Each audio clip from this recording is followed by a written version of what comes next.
Mark, tell us about your business and what's limiting its growth right now. Yeah, so what we do is we are a go-to-market consultancy. Think of us as a fractional chief revenue officer that comes in for small and mid-market companies that are not yet ready to have a full-time chief revenue officer. And we help companies with what we consider the core four, which is messaging and product market fit being number one, lead generation, number two, sales execution, number three, and then revenue technology, number four. We make sure those are aligned and we build predictable revenue growth for the companies that we work with. We only opened in June of last year, and we've grown substantially. But what's limiting growth, I guess, right now is our own ability to do two things. One is continue to build out the team that understands. We want to be very responsible about who we bring on and how we get them ready to perform some of the more scalable things that require human interaction and a human touch in terms of what's required to work directly with our clients. And then we also have been working for a little while, but we have a time constraint really around trying to develop our down market product, which is going to be a class for people that really can't afford our entire engagement, but still want to learn how to do these things. And so we were pretty hesitant to hire a full-time team.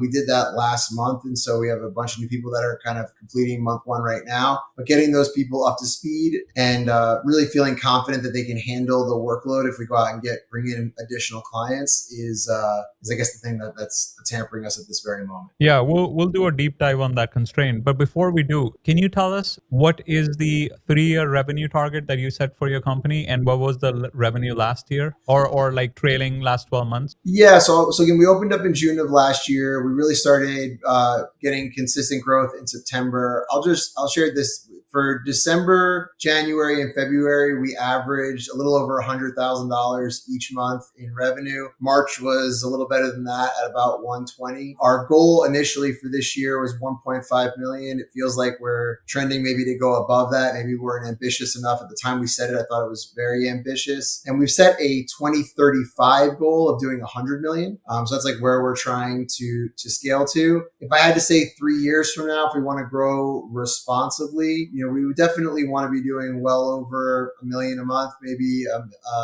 1 to 1.5 a month. So 12 to 18 million would be kind of our 3-year revenue goal. Okay. And how big is the team right now?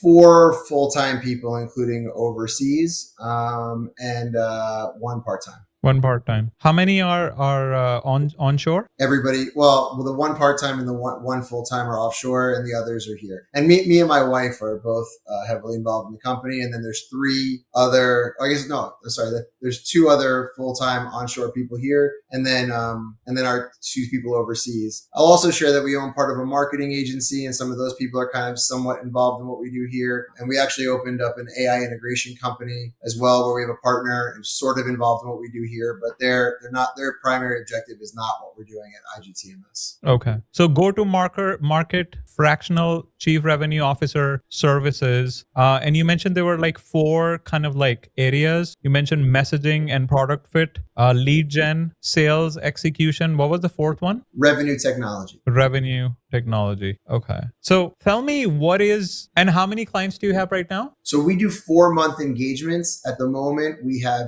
8 active clients in a 4-month engagement. And that's really all we're comfortable with right now until the team we have here is fully up to speed. 8 active clients. Okay. Yeah, we bring on 2 new clients every month, and that's kind of the pace that we're going to go forward with here until summer. By summer, I hope to be able to get to 3 a month, and then we'll see what happens. And then we're going to launch that down market product as well. That's part of our revenue growth goals for this year. Right. When you say down market product, you're talking about entry level product, right? Yeah. I mean, really, in order to afford our core product, you either have had to have raised money or be doing probably a couple of $1 million a year in revenue as a minimum. So for organizations that are smaller than that, solopreneurs, consultants, real estate agents, potentially, we want to do a course where we teach people how to run their businesses and nail those core 4, where they can go do it on their own. And so it'll be a once a week interactive classroom style course with a bunch of training materials and worksheets and things that they can get into. And so that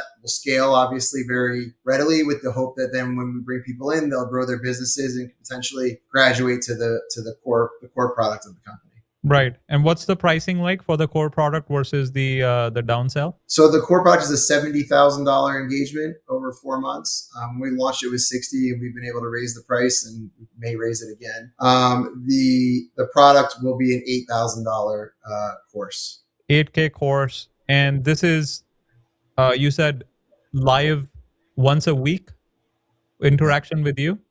Yep, live interaction with me once a week as a classroom for an hour and a half, and then a course that you can take, and then full access to a Slack channel where you'll be in there with other founders as well as our core team who can answer questions for you as you run into things throughout your business planning.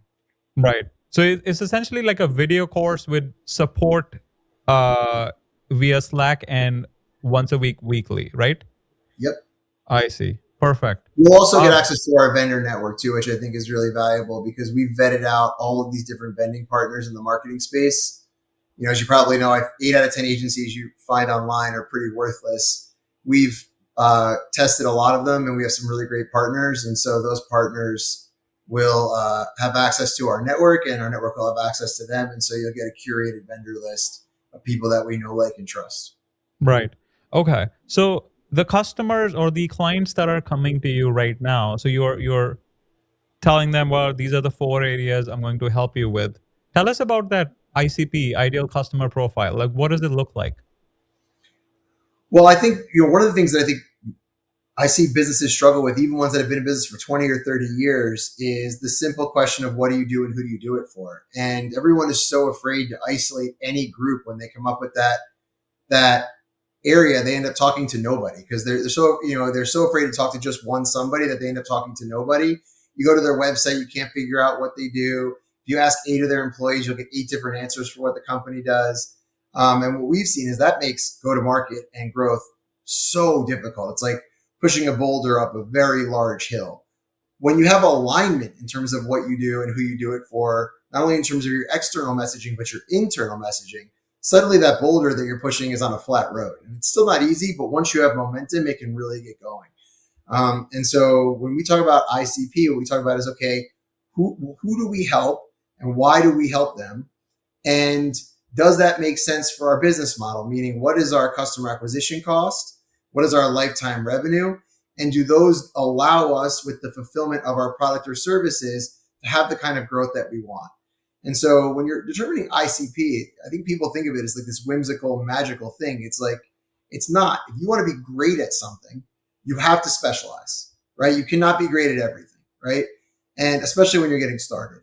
And so you have to specialize in order to be great. You have to be able to message to those people that you're specifically targeting, that you know you can do great things for. And if you become the best at your little narrow niche, then you can start charging whatever you want as long as it makes sense. But you also have to target clients who can afford your services. And by the way, can afford your services with an ROI, right? There's to be a benefit in them for doing it, right? So,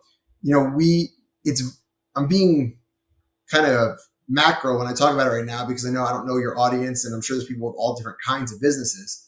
But if your team, and if you haven't done this yet, go ask 3 of your employees, what do we do and who do we do it for? If it takes them more than 2 sentences to answer, and everyone's 2 sentences aren't the same, you're pushing a boulder up a hill that you don't need to. Your job as the leader of that organization is to make sure that everyone knows those 2 sentences, can recite those, and that's factoring into the way they prioritize their work every single day. And when you get that right, everything becomes easier. Right. No, yeah, no, I understand that. What it was trying to get at is like what the services that you're providing right now, the $70,000 service, what is the customer look like for you? Like the ideal customer look like for for you? my ideal customer Yeah. profile? Yeah. I mean, generally, are companies that are doing between $5 and $50 million in revenue who are stuck. And stuck can come from a number of different areas, but they've hired the sales leader, it didn't work. They've hired 2 sales leaders, it didn't work. They've hired a head of marketing, that person failed. They have marketing and sales, but they're not working together and they're not getting the results they want for growth. They're a technical founder and they need to know how to scale marketing and sales. Right. If they've just done a raise and they need to make that money pay off for them, how do they apply those funds in order to get different results? But the truth is, a lot of our best customers are actually companies that have grown really organically over a long period of time, 10 years, 20 years, amazing founder-led sales, right? And now that founder either wants to take a back seat, wants to sell the company, wants to take the company to a new growth plateau, and they don't have the skills to take the company to that next level. And so we come in for these 4-month transformations where we build the systems and sometimes actually help them hire the leaders that are going to run it afterwards, so that they can move to that next step. And so there's a number of different roadblocks that companies hit of all sizes, and we've been lucky enough to work with companies experiencing kind of all of those things. But I also often say, when we're doing our proposals, everybody has a plan till they get punched in the mouth, meaning that once we get into a company, often what we thought was going to be the focus of our project changes because the problems that we see once we're inside the company also change. Right. So the chief revenue officer, is there already, I'm guessing this is like in more traditional company, it will be the chief marketing officer? No. So I'm so glad you brought that up. Thank you. So what makes the chief revenue officer role so important in growing companies is that it is somebody who sets the vision for both sales and marketing and even owns the customer success process. So if you're a chief revenue officer in a growing company, you own everything from who are we targeting? How do we talk about it? All the way through customer success and renewals of your current client base. And by doing that, you allow for alignment between those teams, meaning that at most organizations, you have a head of sales and a head of marketing that are competing both for resources and attention in the organization. And then you wonder why they don't work well together and aren't on the same page. It's actually they're fighting for the attention of the resources of the board, of the CEO, whatever else it is. By having a chief revenue officer, you have somebody who's guiding the vision for those teams and then allowing those sales leaders and marketing leaders to go within that vision, execute their jobs. But now you have alignment between those core teams, which leads to much better results and more momentum when you're pushing that boulder. Right. So essentially, when you're coming in, you are expecting the head of sales, head of marketing, and head of CS to be reporting to you for the next 4 months? Well, here's actually how I think of it. I work alongside the chief executive officer. That is my partner. I don't take on these assignments unless the head of the company is willing to spend 45 minutes with me every single week. What we do from there, and I'm not trying to change reporting structure. I'm actually assisting the CEO to work with their teams to help those people's lives get better and easier. When I'm working directly with the head of marketing, the head of sales, the head of CS, now I come into those and I say, hey, listen, my job here is I'm coming in for 4 months. Your job I'm not here to take your job away. I'm not here to make anything harder for you. My job is to make you look like a rock star by making your job easier over the next 4 months, by helping you get the resources you need from the organization. And I want to create alignment so that you can get what you need. So if you're in CS and you've been frustrated with sales giving you deals that you guys have trouble reselling, I want to know. If you're in marketing and the sales team's misfiring, I want to know. If you're in sales and you're frustrated with marketing, I want to know.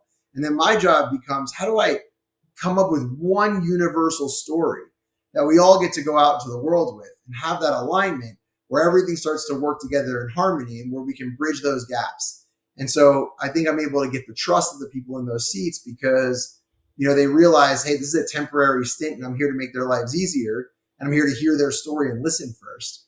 But they still report to the CEO. And my job is kind of as like a special prosecutor, in that way. It's like I'm the assistant for the CEO and helping them see those things clearly and institute those policies across the organization. Right. So for a typical company, so say you are starting a new company, would you have head of sales, head of marketing, head of CS, or would you just have one position and have kind of like managers of all three report into the head of or the chief revenue officer? How would you structure your own? Yeah. I think it's a great question. So I think it really depends on the founder.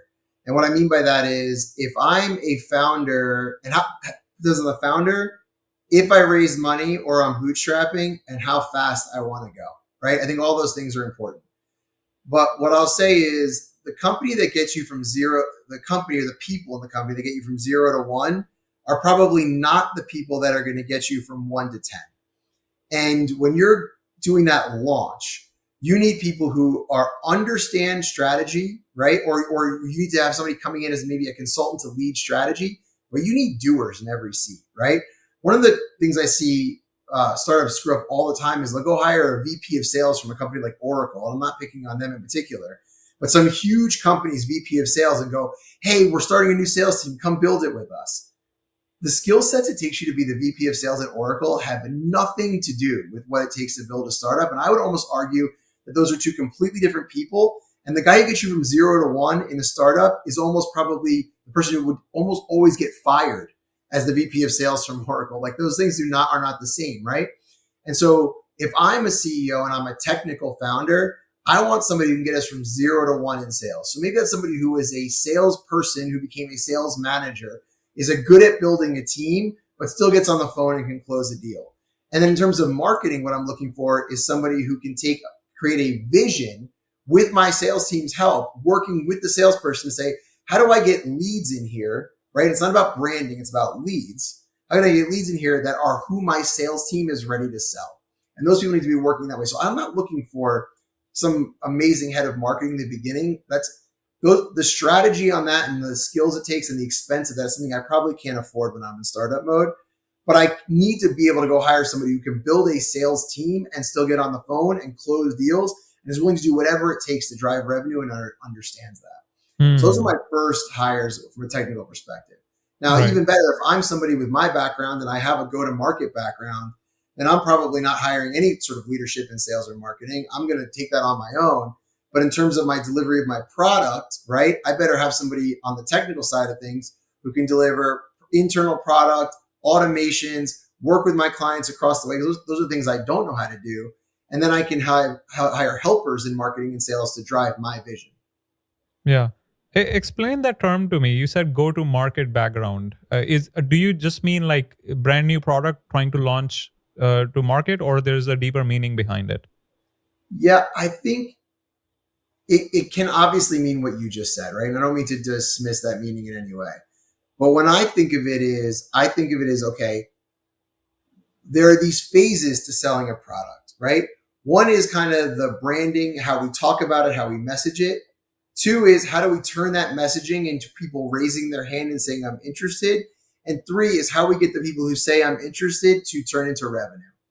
And what go-to-market is having a cohesive plan between those three things that delivers results. And I don't think most companies think of it that way. And I think there's, what you'll see every company do in the beginning, or almost all of them, is they end up going with, they take whatever business shows up. And so they end up not specializing. They don't become great at anything. They end up taking on these projects that drive their delivery teams crazy because they don't really fit what we do. And now all of a sudden our tech team is building out 7 new features for the product for this one guy who we probably should have said no to, but we said yes to because we need the revenue. You get in this like vicious cycle of trying to accommodate every single client that shows up because you don't have a predictable revenue stream. So you don't get to choose your clients and specialize.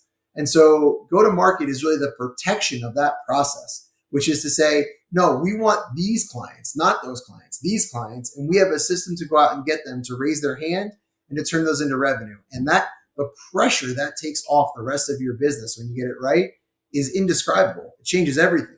And when you don't have that product market fit and that go-to-market alignment, the pressure it puts on everybody else in your organization can become suffocating. It's the reason why people quit, why there's burnout, why there's low satisfaction scores with employees. Those things, the pressure on an organization when you don't know where your next deal is coming from or you don't have enough new deals coming in, makes it impossible to grow, not just because of the revenue, but because of what it does to everybody else in the organization. Right. This is more of a side tangent question, but I wanted to get it out of the way. When a brand new company is coming to you and they're making say 5 million in revenue, or relatively new company, do you always charge like in dollars, like 70K, or do you also offer like, oh, I'll give you some equity and you be my fractional CRO? It's a great question. Right now, we're very focused on what we're doing, which is that we believe our best work comes in a sprint, and that usually companies need a break from us after 3 or 4 months because of all of the things that we build that they need to catch up to. And I came to this conclusion actually because when I first left the mortgage industry a few years ago, I started helping my friends and family build their businesses for equity. And it would start great. I'd flood the pipeline. We'd bring in all these sales, and then I'd break the founders almost every single time. People are like tapping out and like, I thought I wanted to make $1 million or $10 million, and now I don't. Like I'm good. Like they couldn't keep up. And so, what we've seen, and then the whole chief revenue fractional model of C-level is like, let me come in and get you addicted to me, so I can have my $10,000 from 3 or 4 companies and coast on it. And that's not how I operate. I come in, we're a tornado, right? We come in, we meet everybody in the organization, we put the plan together, we execute it, and we go. And I would like to get so good at that we can keep moving up market and charge more. But the idea, if you're big enough where you need somebody at my level full time, then you should go out and try to hire somebody at my level full time. I believe that we can come in and institute tremendous success and not have that be the case. And I'm not trying to get married. I don't even want to spend enough time with people up front to know if I would want equity in their company. That's a huge process. To decide I want to spend my life with you in that sort of a way, or to make that sort of a bet. And so maybe I'll change my mind, and you're still not the first person who's brought that up. And I know there's other people out there who exist to go get that equity in a million different companies. For right now, we like the model that we have here, which is we come in and we really are transformational in what we do. And then maybe we come back next year when you have a new product you want to release, or we come back in 6 months with a new product, or you have a new line in the company, or you hit a new bottleneck. But we like to come in and really make a difference. Yeah, I was thinking more strategic, in a more strategic sense, where if a company is doing 5 million, but they're trying to reinvest everything back in growth, and they're like, well, we don't want to spend this 70 to 100K right now. How about we'll give you 20 and give you like 0.5% of the company, so you still have to do 4 months of work, but 5 years from now when we exit, you get like maybe $1 million check. I'm never going to say like I wouldn't consider that, because I believe every situation is different, and I am a business person at heart, and I love the idea of somebody being entrepreneurial and trying to find a way to make it work. But what I'll also say is we're very confident in what we deliver, and we're also trying to scale. And that engagement, we actually have more people looking for what we do right now than I feel comfortable taking on. And so the idea that we would give up money right now and not invest it into our own growth, I actually think I'd almost rather have that $50,000 from another client and reinvest it back into what we're growing than give away that 50 grand for an investment in their company. Now, if I found a company that I really believed in, or more importantly, a founder that I really believed in, and mathematically I thought it made $50,000 of sense to invest in that company, like in other words, because this is how I have to think about it, right? Like I have $50,000 personally. Would I give this person $50,000 of my money for 0.5%? If the answer is yes, and I believe that, then great, sure. But that's the trade-off we're making. And so, the question is, would I rather put that 50 grand in my company or their company? And right now, the answer for us is mostly I'd rather put it in ours. Yeah, that's a good answer. You mentioned 4 months. Why did you pick 4 months? What's special about 4? It's just, I don't think it's special. I have some engagements right now that are actually 5 months, because up front we knew that they were looking to onboard some new executives, and they want us to stay on to make sure those people really got the training they need to hit the ground running.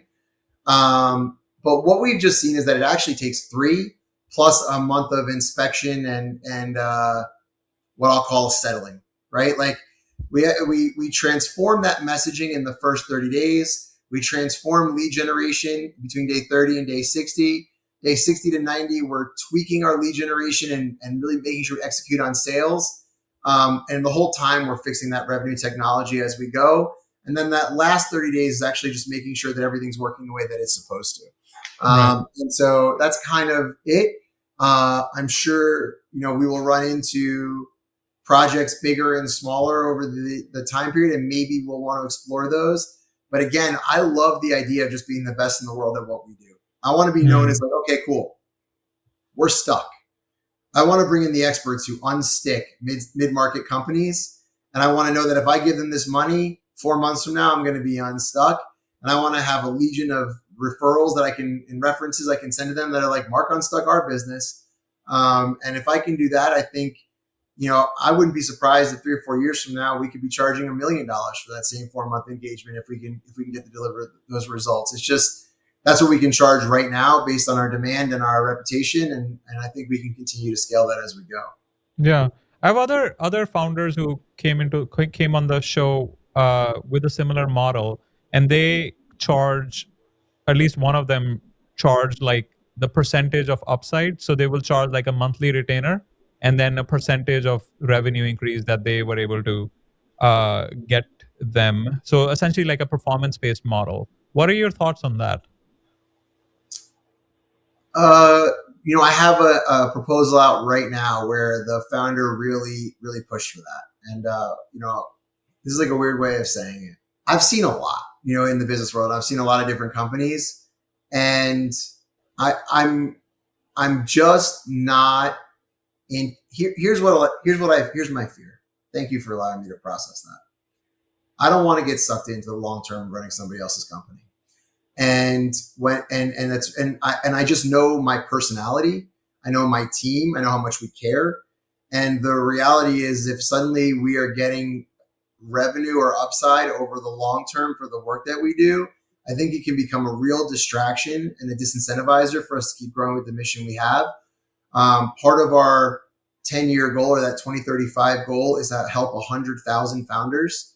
And it doesn't take, if we hit a few home runs with that thing and the equity, like, I don't know, it just seems like it becomes a distraction. Now, again, there are certain founders I meet where I'm like, I would do anything to own 0.5% of this guy's company. Like, I believe in this person. And for those engagements, I will consider it.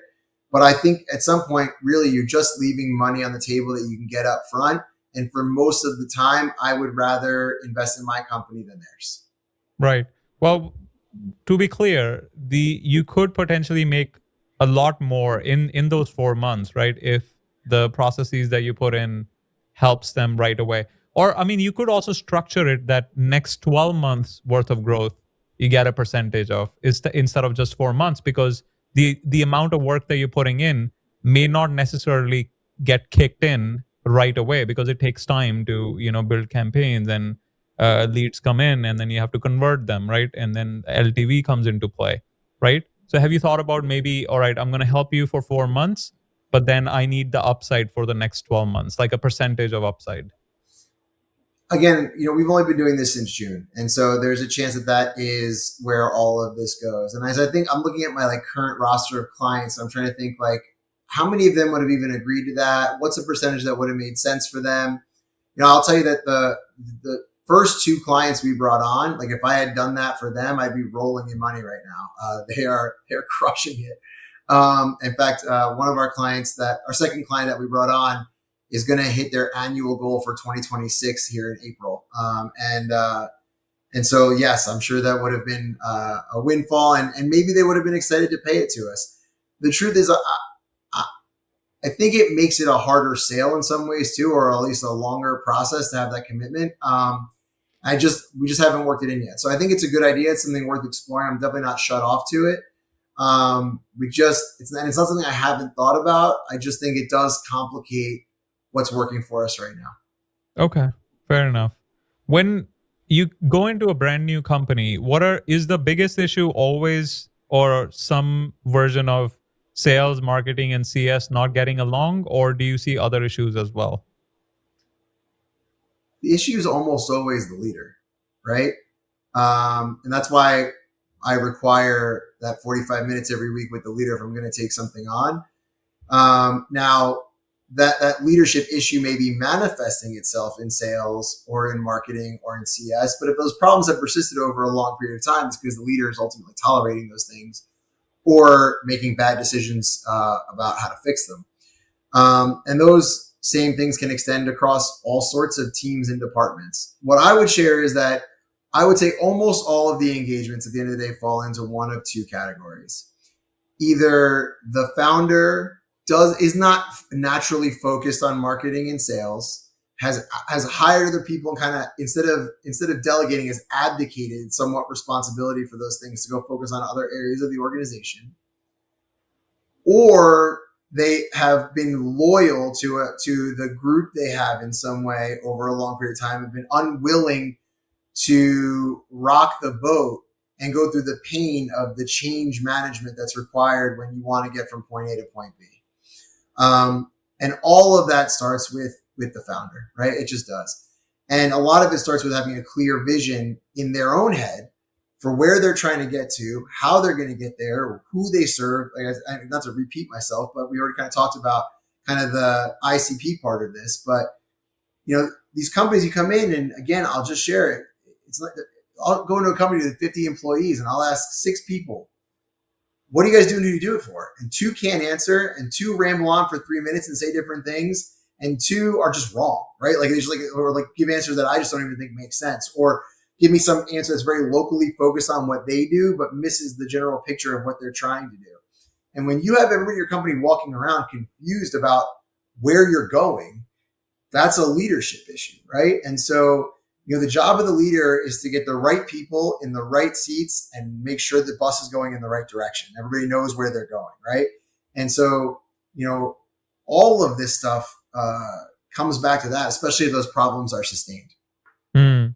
Is that a hard conversation? Because the first time you're meeting the CEO, you're essentially telling them that you are the problem? I think in order to be this is an interesting thing too, not for the people that hire me. And here's what I'll say is or the people that I choose to work with. I think in order to be an even average successful founder, you have to be most of them tend to be somewhat self-aware, or at least on a journey of self-awareness. And most of them probably already know what I'm saying, even if they haven't internalized it that way.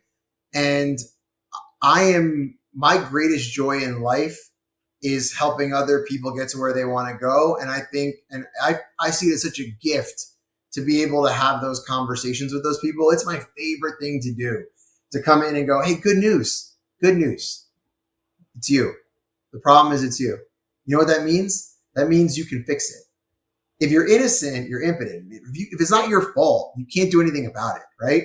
If it's your fault, great news. We can fix it. Here's the pathway, right?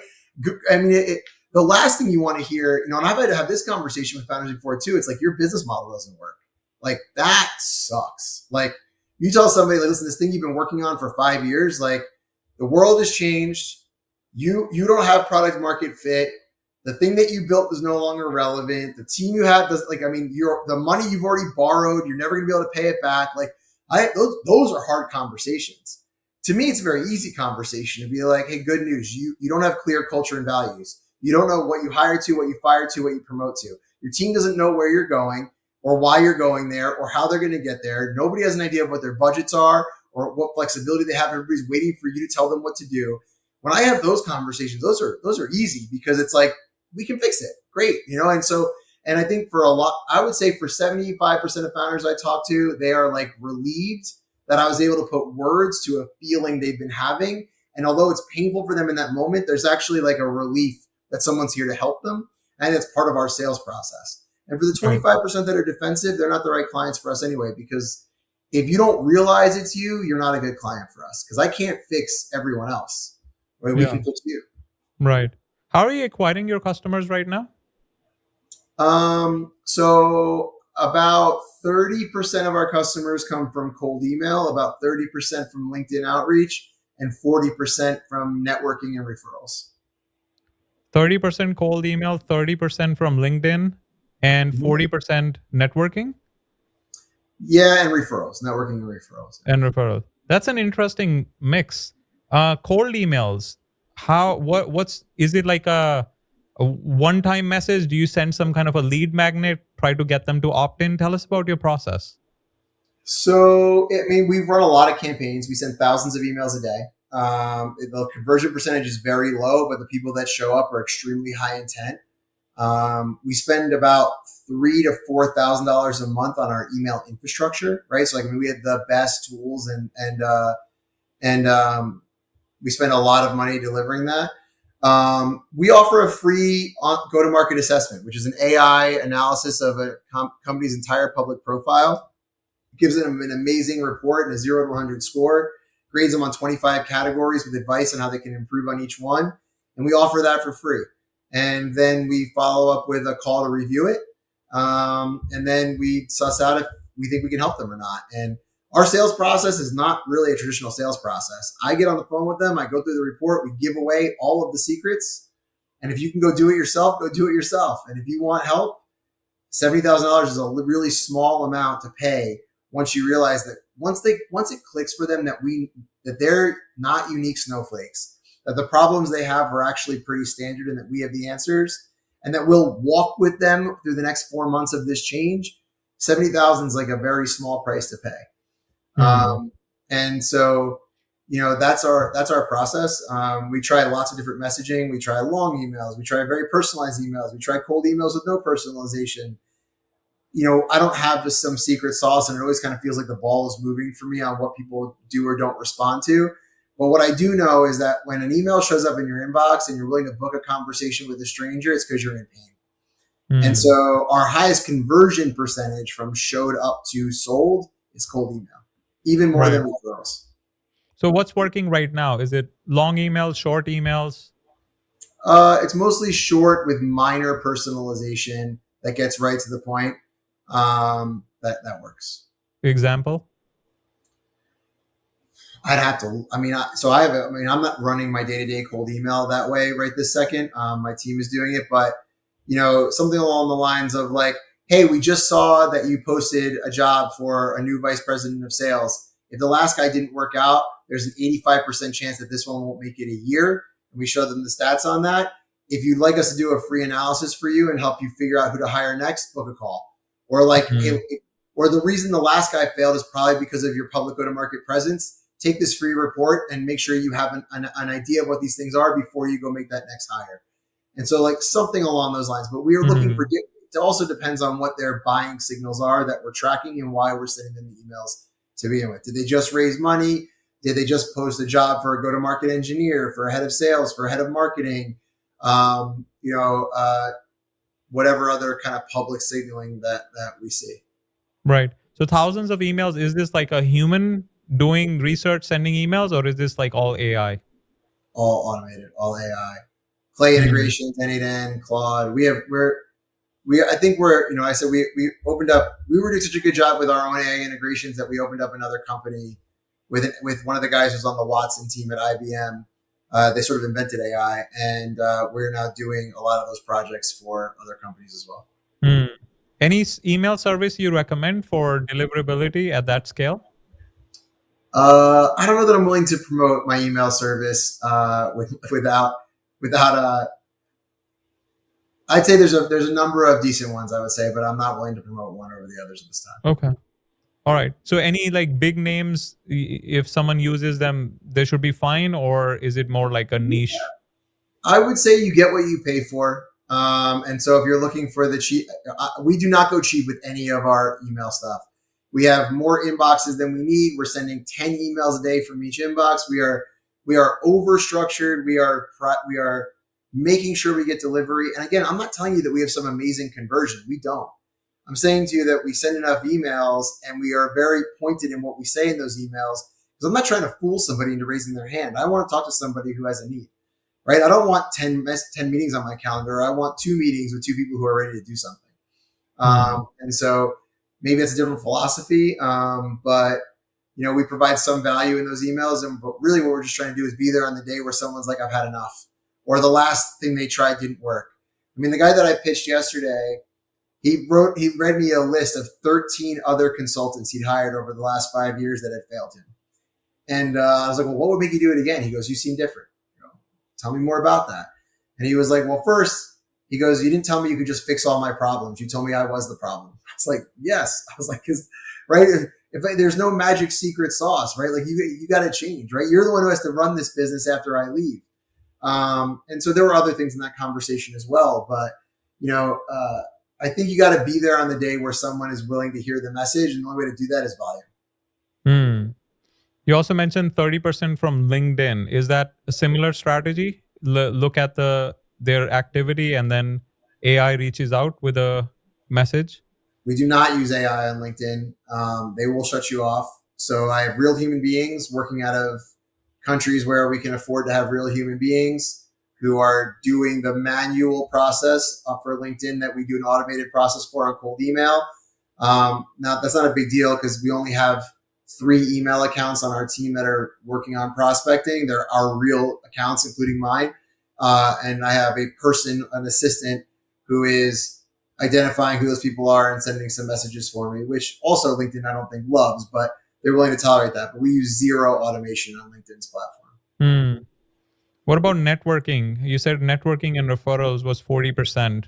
What kind of are these like in-person networking events or what? Yeah, I live in Charleston, South Carolina. There's a very small entrepreneurial community here. We have 0 clients from the Charleston area.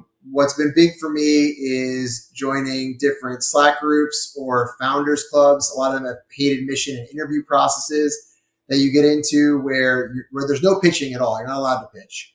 But what I'll do is I'll join a founders club and I will absolutely for free answer every question that anyone in the group has about sales or marketing. I'll then offer to hop on a call if they want some deeper help. I help them for free. I probably do about 2 to 3 hours a week of free calls where I'm never trying to sell anyone in those groups. And then those people either go, Mark, can you just come help me? And I go, I don't like to sell in the group. And then I say, okay. Or they refer me out to somebody else they know because we're having those different conversations. But founders know other founders. And if you can get into successful founders groups, and the ones you have to pay for, I think are better options. Like the greatest return on investment I ever spent. And I'm not going to promote anyone else's founders club right now either. But like a founders group I had to pay for, it was like $7,000 or $700 for me for the year and another $4,000 for my wife as a co-founder. And my return on that money spent far exceeds anything I spend on cold email, LinkedIn, or any other strategy we have. So why not go all in on the networking slice of the pie and just join more groups, because it seems like you're getting the best ROI from there? There's 2 reasons. One is, I have to spend my time in these groups and with these people. And if it doesn't match my values and align with who I want to be and what I want to do, and if I'm not learning from those people and getting other things out of the group, it's not worth it for me. There's time commitments. We go on trips with these people. And so the ones I've joined is because I loved the people in them and I love giving to the groups and I love everything I learn and get back from those people. So it has to, in order for me to be an authentic person, it can't be the only reason I join a group. That would be very inauthentic to me. And I love the community that I've gotten from these groups. Right. The second thing is that it doesn't scale, right? Like the reality is that, we're going to get into paid ads very soon. Especially once we launch this down market product. We have to be able to generate revenue with a customer acquisition cost of X and a lifetime value of Y. We have to be able to do that to scale. And my relationships inside founders groups don't scale. So if I wanted to keep this as a $1 or $2 or $3 million a year business, then like I don't need a team. I don't need anybody. I'll go to networking events. I'll shake hands. I'll kiss babies, and we'll have a great lifestyle business where I make $1 million or $2 million a year. And maybe someday that's what I decide for myself. The truth is, my favorite thing in the world to do is build companies and help other people build companies and pour into my team. I love having these young people here that I get to invest my time with and teach them how to run a business. And we run our business with radical transparency. Everybody in my company sees the books, knows where every dollar goes, knows how we get our clients. We're teaching everybody how to do what we do, and empowering them to make the decisions in their seats because they have all the same information that I do. And I love it. So if I'm going to go to work every day, I'm going to build the biggest company I can, and we're going to dream big. And that's the life I've chosen for us. And the founders, my relationships will not scale us to 100 million. Right. When you are on these one-on-one calls with prospects who potentially they did took your lead magnet, went through the quiz, got a report out, you're in a one-on-one conversation with them. Do they ever ask you to like do some kind of a quote unquote guarantee or any promise that it's going to go up, revenue is going to go up X amount or something similar?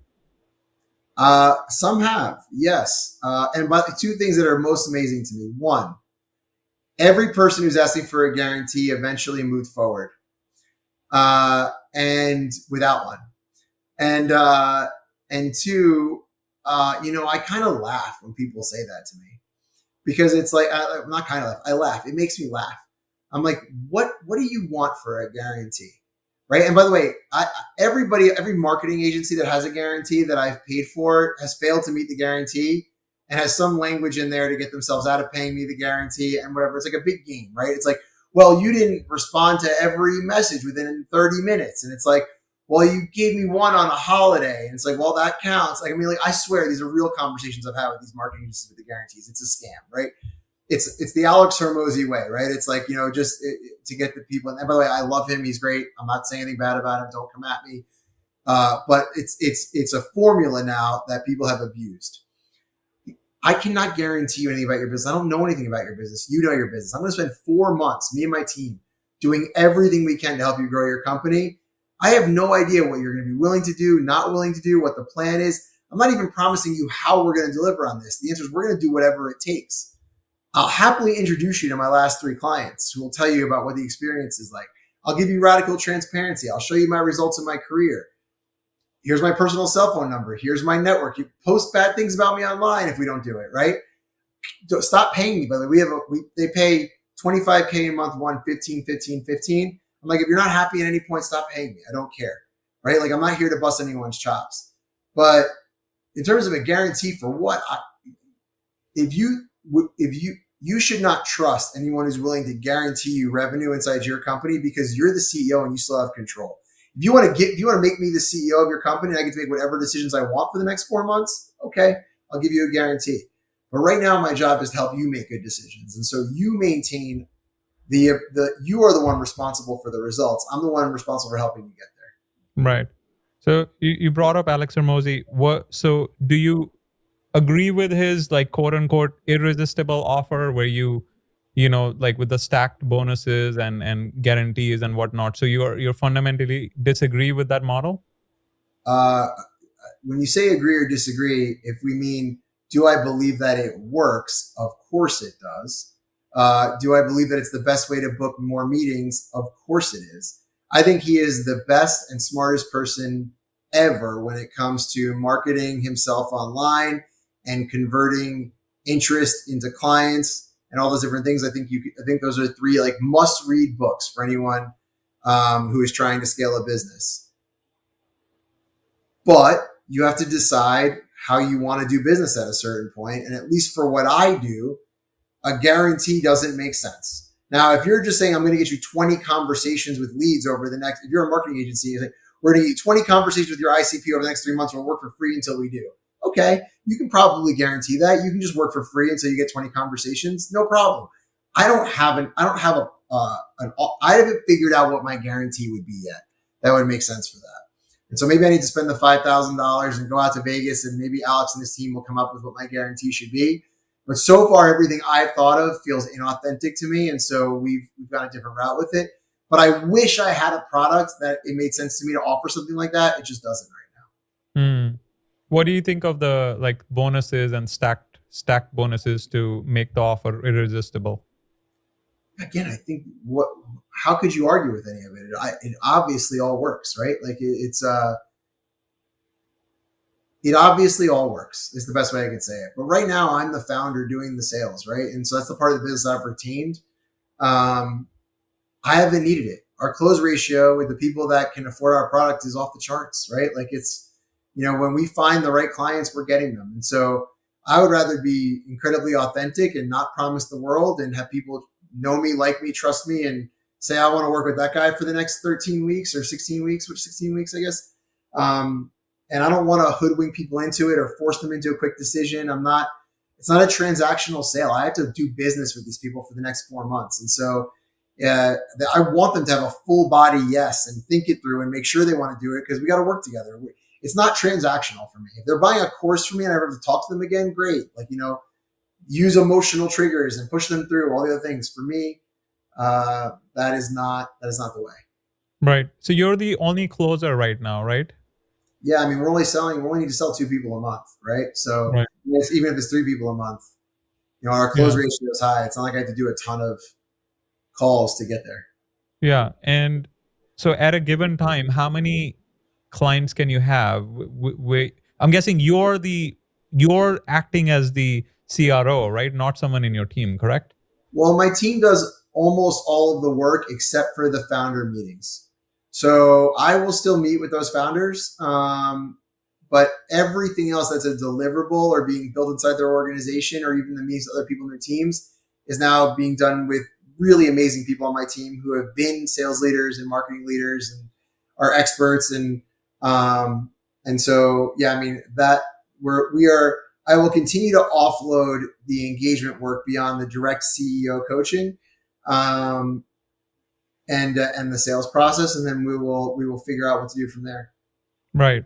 So at a given time, how many active clients can you handle right now with your current team? It's, again, we are at 8, scaling towards 12. Okay. But again, 12 clients at $70,000 a piece. You're talking about adding 3 new clients a month. That's $210,000 in revenue. Now you're looking at a $2.5 million a year rev. Plus, if we have the down market product, and let's say we add in another 12 people a month on that, that's another 1.2 million. If we can get to 3.7 million next year or even the year after, I think we're kind of on our way. I think we'll have time to scale up our operations around both of those offers. Right. I wanted to get a little bit deeper into the 4 lines or the 4 areas that you mentioned: messaging, product fit, lead generation, sales execution, and revenue tech. Can you just do a little bit of a deep dive on what these areas mean to you, and what are, like, how do you apply your strategies in these given areas?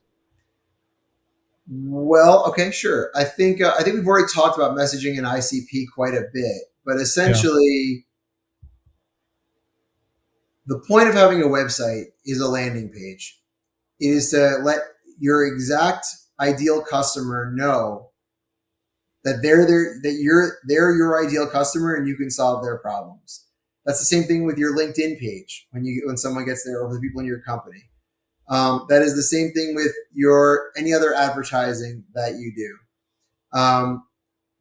When you're working internally with your team, knowing what you do and who you do it for and your ideal customer, and how the economics of your delivery of that product work are essential to your ability to scale. And so that's kind of number one is what is the messaging that's going to resonate with your target audience? Who should your target audience be? Et cetera, et cetera. Lead generation is, okay, cool. We know who we want and we know how to make those people feel the thing.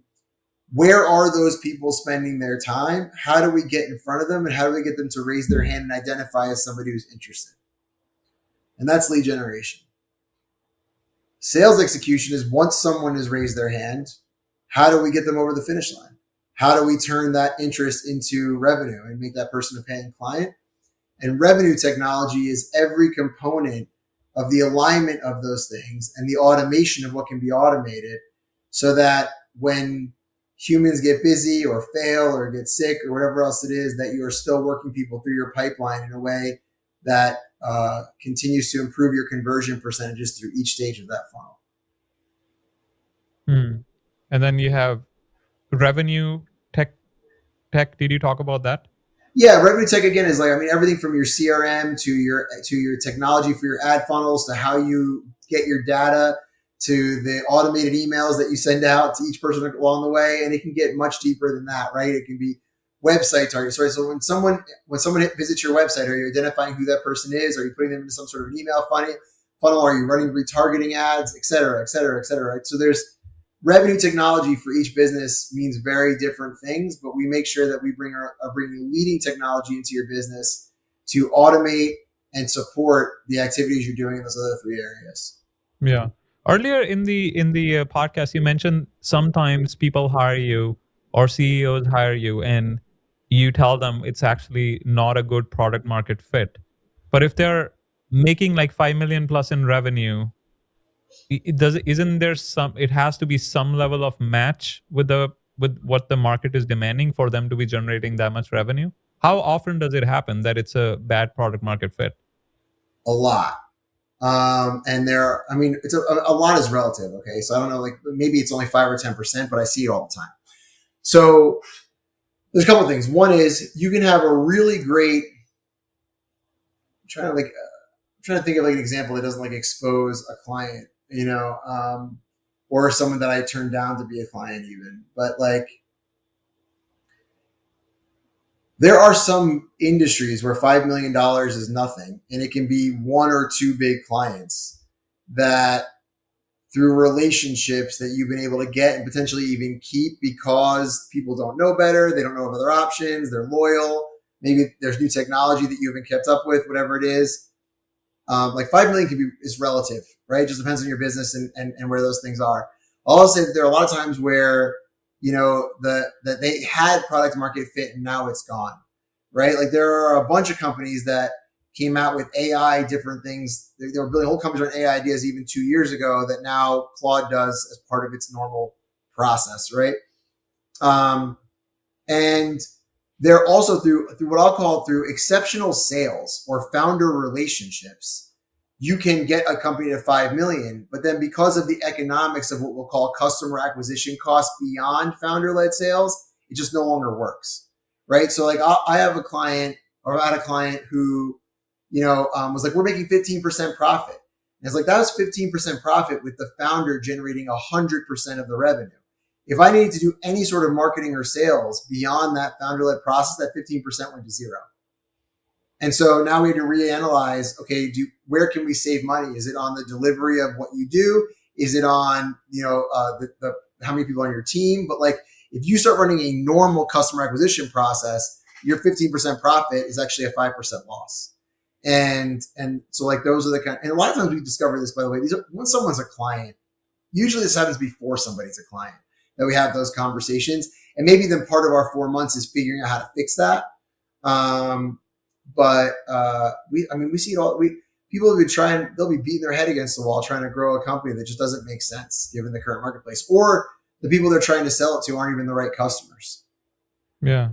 On the sales side, what kind of strategies do you think people are like, weak on, or like companies are weak on that you see very often, and it could be like a simple fix or a tweak?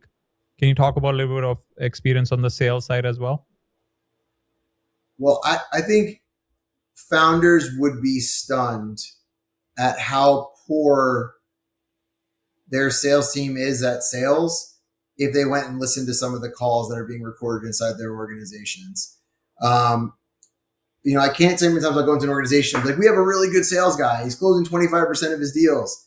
And it's like, actually, no, you just have great product market fit and good marketing, and anybody could sell those deals. And when I go and listen to the calls, it's actually awful. Or, maybe they're struggling to get business in the door.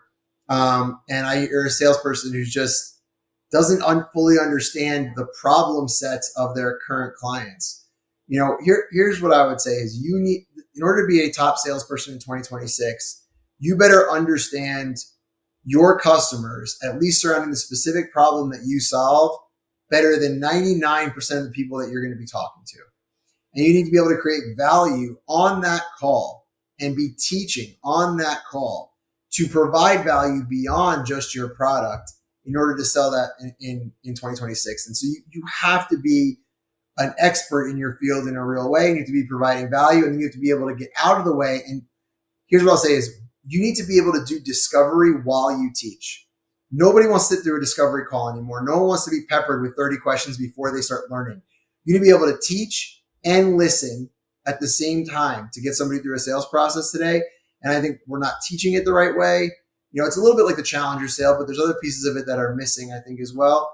And certainly we are not inspecting what our sales teams are doing. And so if you think you're getting great leads in and you're not converting them, there's a really good chance you just have a weak sales team or people who are winging it and not really getting to the root of the problem. Yeah. I mean, in our company, one of the big things for us was like we used to focus, we buy and sell vacant land.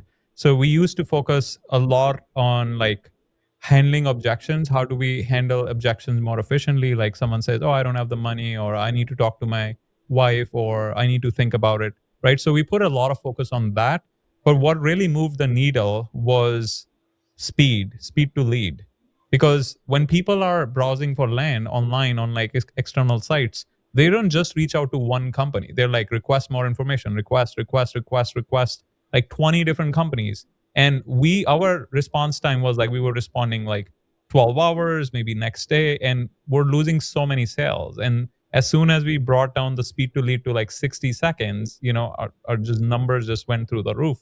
Have you seen that problem in the companies that you work with? Well, I started my career building call centers in the mortgage industry. And we sold my first business because of we solved our speed to lead issue by being the first company in the country to integrate Salesforce with the number one mortgage technology at the time. And by the way, we were still slower than Quicken Loans. Quicken Loans had all the money and they were number one and they would still beat us. But we were number two and we were number two by a good amount. And that speed to lead made a tremendous difference for us in our conversions and being first in the door. And I can't tell you how many times that we'd be calling and like, we'd be like, I would double call people and they'd be like, Quick is on the phone. I'm like, hanging up with them. You want to do business with us? Like, because we would like literally be having that conversation as it went.